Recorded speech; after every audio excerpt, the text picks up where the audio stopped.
तो प्राण प्रतिष्ठा से पहले देश दुनिया से राम भक्त अयोध्या पहुंच रहे हैं। बाला साहब ठाकरे की वेशभूषा में एक शख्स अयोध्या पहुंचा और इसके बाद वहां पर जो माहौल रहा दिखाते हैं आपको इस रिपोर्ट के जरिए।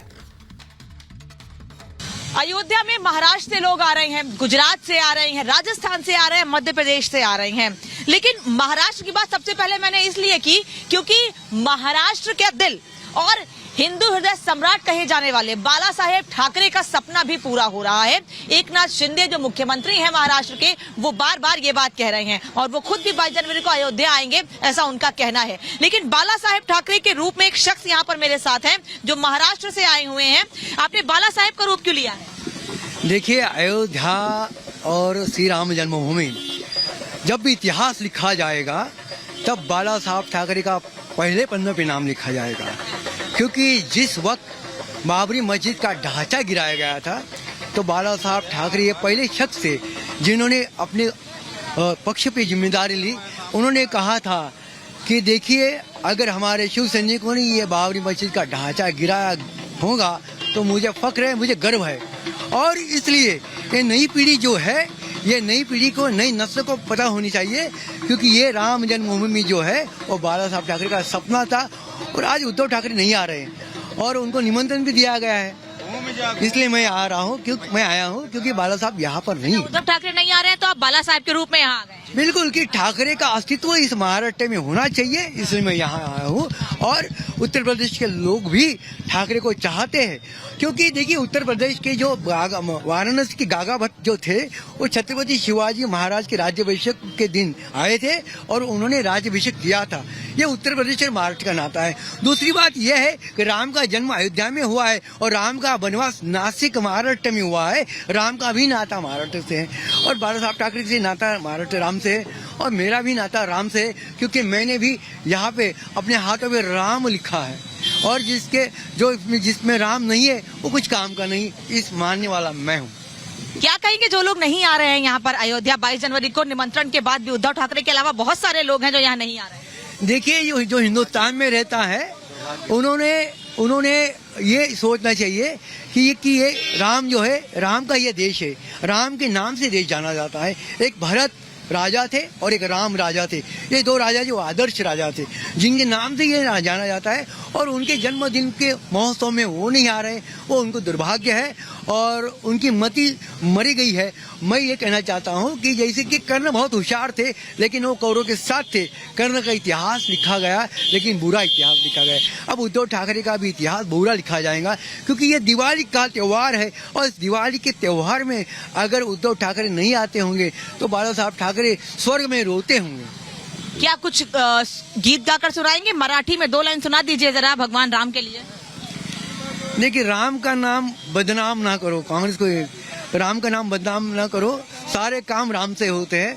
और मैं क्या कहूँ, हम उस देश के वासी हैं, हम उस देश के वासी हैं जिस देश में गंगा बहती है, होठों पे सच्चाई रहती है, जहाँ सिर्फ दिल में सफाई होती है।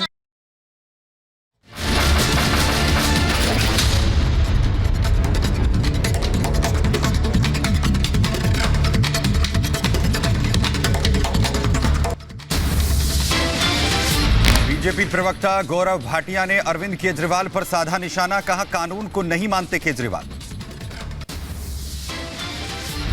जो भी मुजरिम हो, जो भी व्यक्ति हो जिसको समन दिया है, वो कुछ समय कानून से भाग तो सकता है पर बच नहीं सकता है। बचने वाले नहीं हो आप अरविंद केजरीवाल। केजरीवाल को गौरव भाटिया ने बताया सबसे बड़ा भ्रष्टाचारी, बोले नीयत में खोट, इसलिए ईडी के सवालों का नहीं दे रहे सामना। समन भेजा अरविंद केजरीवाल को और उनसे पूछताछ करना चाहिए, लेकिन अरविंद केजरीवाल ऐसा क्या हुआ कि सर्दी में आप के पसीने छूट रहे हैं?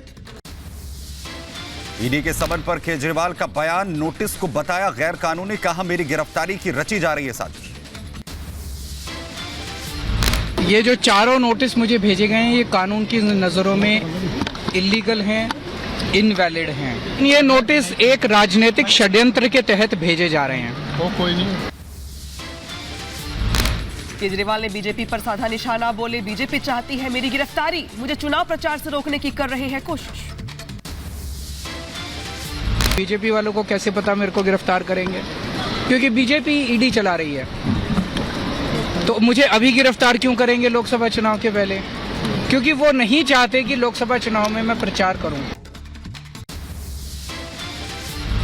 ईडी ने अरविंद केजरीवाल को चौथा समन किया जारी, आज या फिर कल पेश होने का दिया मौका। 3 दिवसीय गोवा दौरे के चलते केजरीवाल के पेश होने की उम्मीद कम। बीजेपी नेता शहजाद पूनावाला ने कांग्रेस और आम आदमी पार्टी पर साधा निशाना, कहा पंजाब में आप और कांग्रेस फ्रेंड्स विद बेनिफिट्स का उदाहरण कर रही है पेश। रामलला की प्राण प्रतिष्ठा के दिन देश भर में आधे दिन के लिए सरकारी कार्यालय रहेंगे बंद, तो कर्मचारियों की भारी मांग को देखते हुए सरकार ने लिया फैसला। भगवान राम की प्राण प्रतिष्ठा में महज 4 दिन का समय बाकी, समारोह से पहले फूलों से सजाया गया राम मंदिर। गर्भगृह में स्थापित की गई मूर्ति, वीएचपी के सूत्रों के हवाले से खबर, 22 जनवरी को होगी प्राण प्रतिष्ठा। राम मंदिर के गर्भगृह का नया वीडियो सामने आया, प्राण प्रतिष्ठा से पहले गर्भगृह में की गई विशेष पूजा अर्चना। राम मंदिर की नई तस्वीर आई सामने, वीडियो में नजर आई राम मंदिर की अद्भुत तस्वीर, तो गर्भगृह में रखी गई रामलला की मूर्ति। प्राण प्रतिष्ठा को लेकर महाराष्ट्र के 40 गांवों में दिखा उत्साह, लोगों ने 10,000 स्क्वायर फीट की जगह 2,10,000 मिट्टी के दिए से बनाया राम मंदिर का मॉडल। अयोध्या उत्सव पर बीजेपी ने शेयर किया राम भजन वीडियो, गायक जुबिन नौटियाल का गाना बस और कुछ ही पलों में आ रहे श्री राम किया शेयर।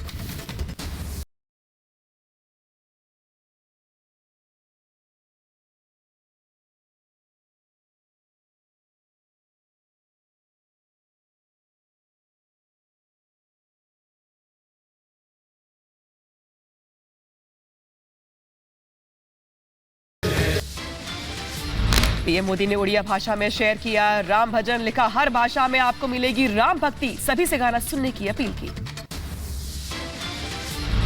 अयोध्या नगरी नाचे साजे होई प्रभु राम को पाई।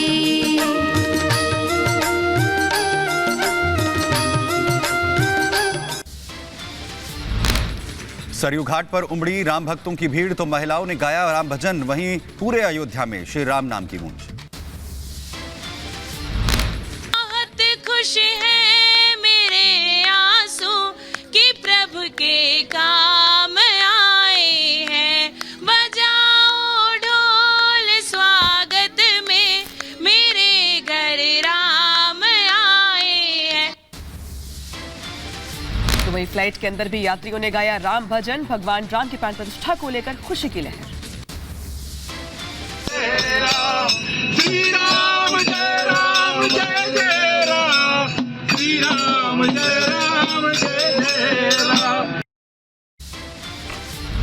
प्राण प्रतिष्ठा समारोह से पहले अयोध्या में सुरक्षा सख्त, तो लता चौक से ड्रोन की तस्वीरें सामने आई, 22 जनवरी को लेकर सुरक्षा चाक चौबंद। फिरोजाबाद से अयोध्या पहुंची 10,000 चूड़ियां, चंपत राय ने सभी चूड़ियों को किया स्वीकार, प्राण प्रतिष्ठा समारोह में आए मेहमानों को दी जाएगी भेंट। प्रभु राम को भोग लगाने के लिए सीतापुर से अयोध्या लाए गए 400 किलो लड्डू, प्राण प्रतिष्ठा को लेकर देश भर से रामनगरी पहुंच रहे हैं उपहार। प्राण प्रतिष्ठा समारोह को लेकर बरेली के इत्र व्यापारियों ने तैयार किया विशेष इत्र, राम मंदिर ट्रस्ट को जल्द सौंपा जाएगा इत्र। अयोध्या की सड़कों पर राम में हुई लग्जरी कार, गाड़ी में भगवान राम की लगी तस्वीर, तो वहीं कार चालक ने प्रभु का किया गुणगान। बेंगलुरु से 54 लोगों का ग्रुप एक ही फ्लाइट से अयोध्या के लिए हुआ रवाना, एयरपोर्ट पर भक्तों ने लगाए जय श्री राम के नारे। पुणे से साइकिल की यात्रा कर अयोध्या पहुंचे लोग, वहीं 2000 किलोमीटर का तय किया सफर। प्राण प्रतिष्ठा को लेकर देश भर में उत्साह, राजस्थान से एक बच्चे ने तय किया 704 किलोमीटर का सफर, स्केटिंग करके पहुंचा अयोध्या।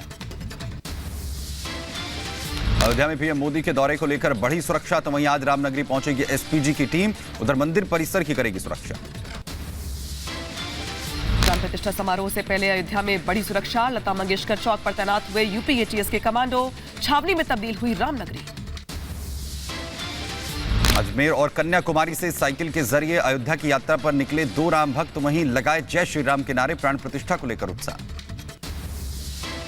प्राण प्रतिष्ठा समारोह से पहले राममय हुई पूरी अयोध्या। भक्तों ने राम की पैड़ी पर किया भजन कीर्तन, प्रभु के किए गुणगान। अयोध्या में लोगों ने निकाली कलश यात्रा। भगवान राम के आगमन को लेकर भक्ति में डूबे नजर आए भक्त। रामपुर में स्थित लाइब्रेरी में रामायण की विशेष प्रदर्शनी का आयोजन किया गया। प्रदर्शनी में लगाई गई फारसी में ट्रांसलेट की हुई सोने की लिखी वाल्मीकि नारायण। प्राण प्रतिष्ठा कार्यक्रम के बाद अब अयोध्या के लिए यूपी के 6 जिलों से शुरू होगी हेलीकॉप्टर सेवा। लखनऊ, गोरखपुर, प्रयागराज, वाराणसी, आगरा और मथुरा से भी मिलेगी हेलीकॉप्टर सेवा। अयोध्या में पीएम मोदी के दौरे को लेकर तैयारियां हुई तेज। जगह जगह लगे पीएम मोदी के पोस्टर। लखनऊ में प्राण प्रतिष्ठा को लेकर जेसीपी ने की बैठक। वहीं रूट डाइवर्ट और वीआईपी रूट पर लगाई जाने वाली ड्यूटी पर हुई बैठक। दिल्ली में बीजेपी राष्ट्रीय अध्यक्ष जेपी नड्डा ने पशुपतिनाथ मंदिर में किए दर्शन। मंदिर परिसर में साफ सफाई भी की।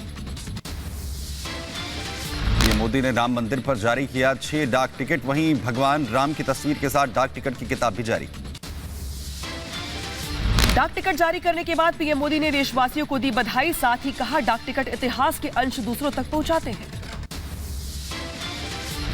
प्रभु श्री राम से जुड़े जो डाक टिकट पहले जारी हुए हैं, मैं देश विदेश के सभी राम भक्तों को, सभी देशवासियों को